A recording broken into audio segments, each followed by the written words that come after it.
Fim de uma era. O soco matinal acabou e a batalha pelo conhecimento de macroeconomia seguiu-se pelas terras devastadas. O céu tingiu-se de vermelho. E aqui estamos nós. Eu e Douglas voltando com um programa diferente aqui e hoje a gente vai falar sobre o ROI. O que é o ROI? Bom, o ROI, de forma bem simples, é o retorno sobre o patrimônio líquido, ou seja, é o retorno sobre o equity. E ele mostra ali a eficiência da alocação de capital também da empresa. Ou seja, um ROI alto, em tese, mostra que a empresa é muito eficiente na junção ali, na alocação de capital dos acionistas. Lembrando que existe ROI e existe outros também. Por exemplo, tem um ROI que é o retorno sobre o capital total do negócio, que é o patrimônio líquido junto com a dívida líquida também, que tem um capital de terceiro. Só que a gente não vai abordar ele hoje porque o ROI sozinho ele já é um indicador muito importante para compreender. Ô Douglas, você me permitiria uma explicação para uma criança que tem um alfabetismo limitado ali? Ah, sim, com certeza. Maravilha. Então, olha, imagine que você tá ali na escola, você é uma criança, e você ali pretende abrir uma empresa na escola. E aí você entrega um dinheiro para um amigo e um dinheiro para outro amigo. Você entrega R$100 para um, porque na escola, você tem dinheiro na escola, R$100 para um e R$100 para outro. E aí um te devolve R$2 e o outro te devolve R$10. Ou seja, um teve o ROI de 2% e o outro teve um ROI de 10%. Então é um retorno sobre aquilo que você investiu. Seria assim? Sim, sim. Tanto que, por exemplo, eu vejo muito no mercado as pessoas comparando um ROI assim de forma bem...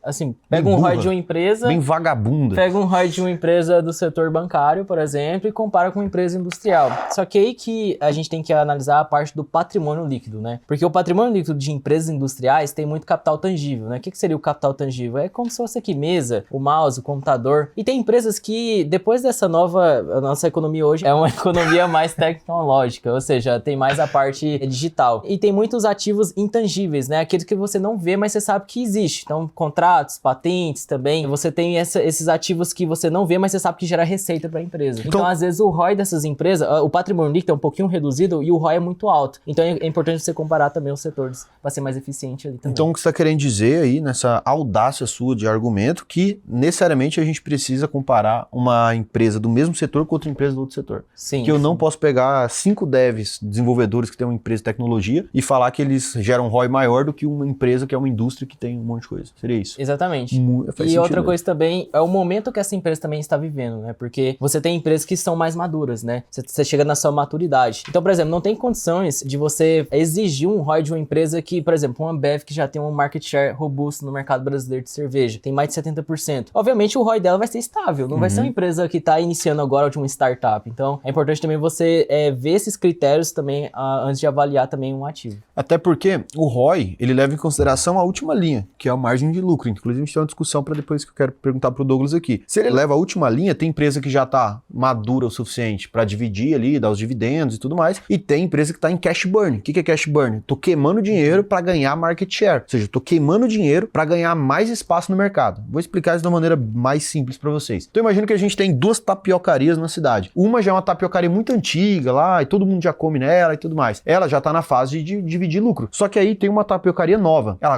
está colocando anúncio no jornal, no rádio, jogando panfleto, fazendo um monte de coisa. E ela tá dando prejuízo agora, mesmo sendo do mesmo setor, porque uma já é mais velha, outra é mais nova. E essa precisa ganhar market share. Ela precisa ganhar tirar a gente da outra tapiocaria para essa. Então ela precisa queimar dinheiro para trazer gente nova para essa tapiocaria. E outra coisa também, outro fator importante, Edson, quando você está falando de market share também, eu acho importante porque existe a margem final ali, a margem líquida, né, que também é o lucro líquido, porque não é tão eficiente para você ver a parte do ROI, né? Isso aqui é questão de alocação mesmo de capital. Porque o ROI, ele conversa muito sobre o custo de oportunidade, né? Porque, vou dar um exemplo do nosso país hoje, a gente tem uma Selic a 14,75, que a gente tem pré-fixado na plataforma mesmo do BTG, que a gente trabalha aí nessa parte, tem de 16%, 17%. Então, ou seja, a gente percebe que o custo de oportunidade para você se expor à economia produtiva, até as empresas da nossa bolsa de valores, está muito alto, né? Então, acaba que você pode ter um ROI de uma empresa que é 10%, mas não compensa o risco, porque a taxa livre de risco hoje é superior a 10%. Então, é importante também você analisar isso aí também, porque a gente sabe que um dos maiores desafios do nosso país, dessa parte de crédito também, é um custo muito alto, né? É uma das coisas que a gente trabalha muito aqui na UVP, é tentar democratizar também o crédito, né?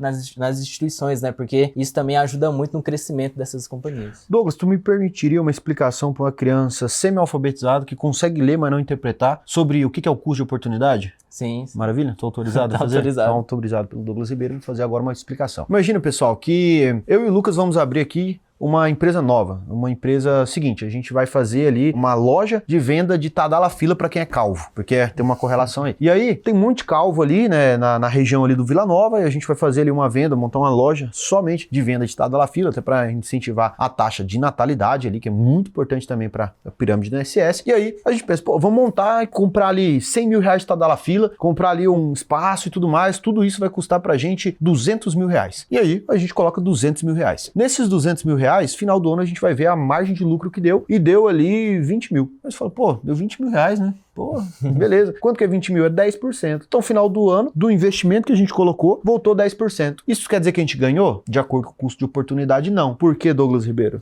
Porque você poderia ter tido um retorno maior em outras formas de investimento, né? Como a Selic, que é o título mais seguro que a gente tem no nosso país. Ou seja, a gente se arriscou procurando calvo, procurando gente que precisava de Tadalafila, enquanto a gente poderia ter só deixado na Selic e ganhado 4,75 a mais, porque tá 14,75 e a loja de Tadalafila para calvo tá 10%. Então você tem ali um desnível que é o custo de oportunidade. Seria isso, Douglas? Seria isso. Porra, maravilha, então. Agora, eu queria que você voltasse só em uma questão que é, muita gente confunde, e talvez você caiu aqui no vídeo pensando, pô, mas eu já ouvi falar sobre ROI. R-O-I, não é R-O-E. Qual que é a diferença? Por que existe um ROI com I, um ROI com E, e por que a gente tá falando do ROI com E aqui? Porque, primeiro, o ROI com E é mais voltado para as empresas, né? E o ROI com I é mais voltado também para você pode até também abordar mais informações que você também conhece muito bem desse mercado de marketing também, essa parte do tráfego pago, né? Porque geralmente o ROI é muito voltado pela receita ainda, não é toda aquela parte da DRE, né? E o ROI com E é mais para as empresas que você pega aí o lucro líquido que depois de passar pela receita, lucro bruto, despesas operacionais.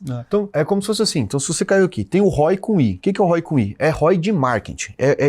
Sempre que você pensar isso, é um ROI de marketing. O ROI com E é um ROI de empresa, que é muito maior. O ROI com E, que a gente está falando, ele não pega o faturamento, ou seja, tudo que vendeu. Ele pega a margem líquida, que é só aqui o de baixo. E nessa margem líquida, ele vai ver tudo que foi investido na empresa, o computador, as cadeiras, o maquinário, o prédio, tudo isso, e ver quanto que teve de retorno final. Na economia, digamos que o ROI com I seria um estudo microeconômico, e aqui na parte do ROI com E, macroeconômico, você pega toda a exposição da empresa, toda a estrutura de capital dela. E aí, o ROI com I é o seguinte, é uma campanha de marketing. Então imagina que, sei lá, a gente tem uma loja lá de vender Tadalafila pro calvo, né? Inclusive o Lucas faz parte lá, a gente boa pra caramba aqui, né? Um grande amigo meu, um abraço pro Lucas aqui. Por isso que eu Tadalafila.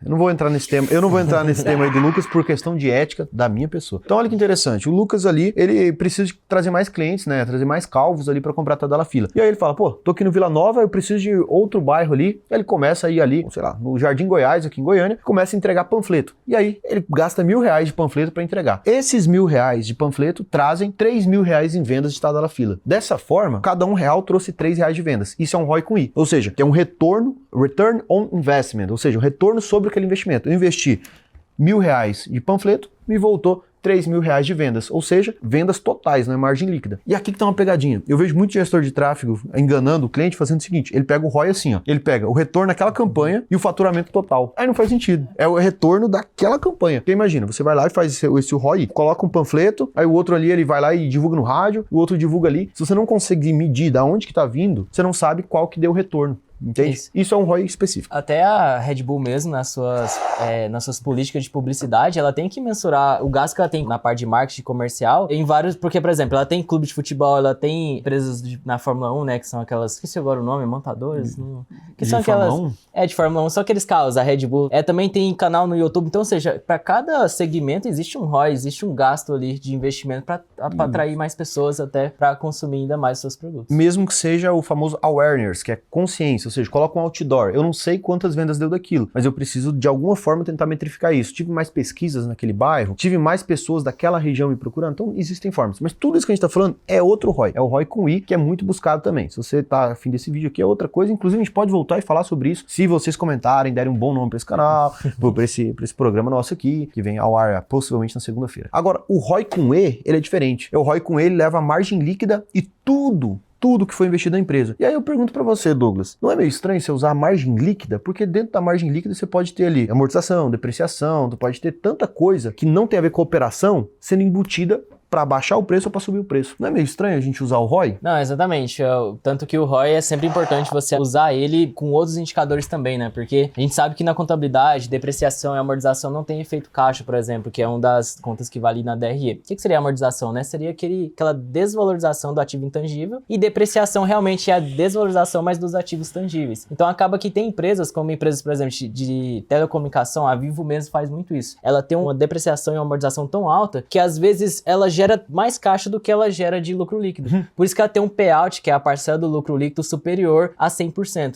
Se você utilizar o VP Analítica mesmo, a gente tem esse dado lá, porque o que acontece? A Vivo, ela distribui mais do que ela tem de lucro líquido, mas isso não é... Não tá quebrando a empresa. Não tá atrapalhando a estrutura operacional dela, porque é natural do setor dela. Posso explicar para uma criança? Sim. Então imagina o seguinte, a Vivo, ela vai lançando todos os meses a depreciação, que é o seguinte, comprei essa mesa aqui, a gente faz uma conta, ela vai durar 3 anos, e foi 3 mil reais. Então todo ano cai R$1.000, todo mês é R$80 a menos dessa mesa. Só que não tá saindo, ninguém tá cobrando esses R$80. Então você tem o lucro líquido ali já com essa depreciação, ou seja, com esse trator que tá estragando, com fio que tá estragando, e aí você tem um lucro líquido pequeno, mas sobrou dinheiro. E aí ela dá mais dinheiro do que tem na última linha, mas não quer dizer que tá quebrando. Significa só que ela tá... É algo natural do setor dela, por isso que é sempre importante vocês analisarem o setor. Gosta de tomar boas decisões financeiras? O que eu te convido é a conhecer a UVP, que é a minha escola de investimentos. Aqui sim eu ganho dinheiro, né? auvp.com.br. Clica no botão Faça sua análise de perfil. Da mesma maneira que eu consegui te explicar matematicamente as coisas aqui, com informações concretas e com dados que fazem sentido, tudo na UVP a gente faz da mesma forma e com a mesma isenção, independente dos produtos que a gente tem na nossa prateleira ou não. A UVP tem mais de 5 anos de mercado, já formou mais de 50 mil alunos, exatamente porque a gente é 100% transparente aqui com tudo aquilo que a gente faz e traz aqui para vocês. A gente tem um compromisso ainda que se você concluir a UVP e não aprender a investir, eu devolvo 100% do seu dinheiro. Você pode perguntar para qualquer aluno meu, tem vários aqui que comentam, não é gente que eu contrato não, são os alunos mesmo que a gente adquiriu ao longo dessa história, que comentam aqui desse compromisso nosso. E se você quiser, pode pesquisar nossa marca no Google, no Reclame Aqui, em tudo quanto é lugar, que você vai ver lá que de fato faz sentido fazer a UVP e que a UVP só vai cobrar de você, pode ver até no Jus Brasil também, a gente nunca teve um processo, se você concluir e não ficar satisfeito. Por quê? Porque se você não ficar satisfeito, você pode pedir o seu dinheiro de volta. Então é isso. Quer trazer uma curiosidade sobre ROI? Bom, a curiosidade que eu tenho eu tenho uma curiosidade do ROI. Essa não.